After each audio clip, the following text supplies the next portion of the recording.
जयंती पर पूरा देश लोकनायक को याद कर रहा है, लेकिन हम आपको लेकर आए हैं लोकनायक के उस स्थान पर जहां वे कभी रहा करते थे।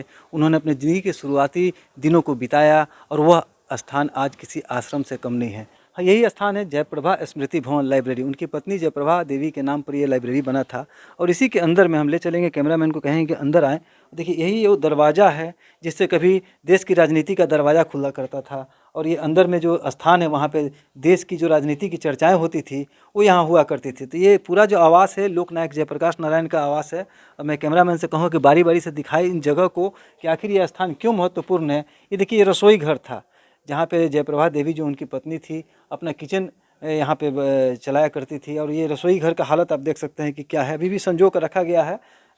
काफ़ी विकास हुआ इस कैमरामैन कहेंगे थोड़ा अंदर जा कर के इसका नज़ारा दिखाए कि कैसा ये रसोई घर है। लाइट थोड़ा कम है लेकिन जो तस्वीरें हैं वो आप देख सकते हैं कि सामान जो है उसको आज भी संजो करके रखने की कोशिशें की गई है कि आज भी जो सामान है वो उसी स्थिति में रहे। जैसे एक तरह से कहा जाता है एक संग्रहालय के रूप में भी इसको विकसित किया गया है कि अगर कोई देखना चाहे कि लोकनायक जयप्रकाश नारायण कैसे थे, किस तरीके से रहते थे। ये पेटी, ये जो बॉक्स है इसमें उनके सामान रहा करते थे।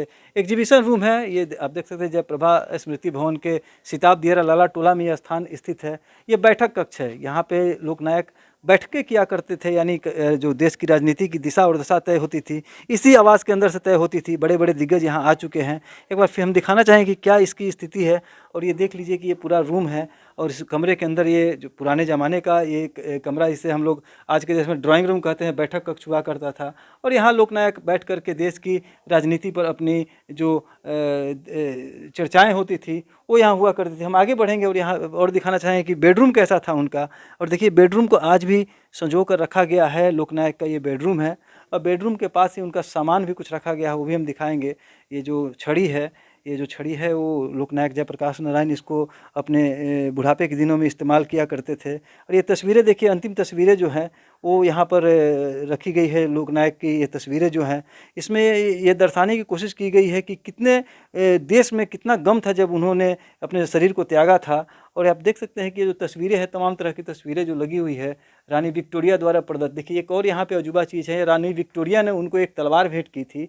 वो तलवार आज भी यहाँ पे देख सकते हैं आप लोग कि ये तलवार जो है यहाँ पे अभी भी लटका हुआ है। यानी एक तरह से ये पूरी संग्रहालय है और इस संग्रहालय में जेपी की यादों को संजो कर रखने की कोशिश की गई है, जो देश के राजनीति के प्रणेता थे कभी। ये देखिए, कल उपराष्ट्रपति जो हैं वो यहाँ आने वाले हैं। इसे लेकर के ये तैयारियाँ चल रही है, इसको थोड़ा रिपेयरिंग की कोशिश की जा रही है। चूँकि ये संग्रहालय है, इसमें बहुत ज़्यादा छेड़छाड़ नहीं किया जा सकता, लेकिन जो पुरानी यादें हैं उसको किसी तरह से संजोने की कोशिशें की जा रही है। हम एक बार कहेंगे कैमरामैन को कि इधर बाहर आके गलियारे को दिखाएं। यहाँ पर तो तस्वीरें हैं, समय समय पर जो बड़े नेता है वो यहाँ आया करते हैं। आप देख सकते हैं कि देश के जो लोकनायक को नमन करने के लिए यहाँ पे मुख्यमंत्री नीतीश कुमार भी आ चुके हैं। जब उनका देहावसान हुआ था, देखिए किस तरह से हालात थे, पूरे देश के लोग मर्माहत थे। और ये तस्वीरें उन दिनों की याद दिलाती है विश्राम कक्ष के बाहर। तो कुल मिलाकर कहा जाए तो हमने आपको दिखाया कि लोकनायक जयप्रकाश नारायण देश की राजनीति के एक मजबूत स्तंभ होने के बावजूद किस सादगीपूर्ण तरीके से रहते थे, उसका एक नज़ारा आप यहाँ देख सकते हैं। और ये आश्रम जब आप आइएगा सिताब दियरा के लाला टोला में, तो आज भी जस के तस है। प्रशासन ने इसे संजो कर रखा है। हालांकि इसके सामने में दो बड़ी बड़ी बिल्डिंगें खड़ी हो चुकी हैं उनके नाम पर, लेकिन जो पुराना उनका मकान है वो आज भी जस के तस है और लोग यहाँ आकर के उन दिनों की यादों को ताज़ा कर सकते हैं जब जेपी यहाँ रहा करते थे।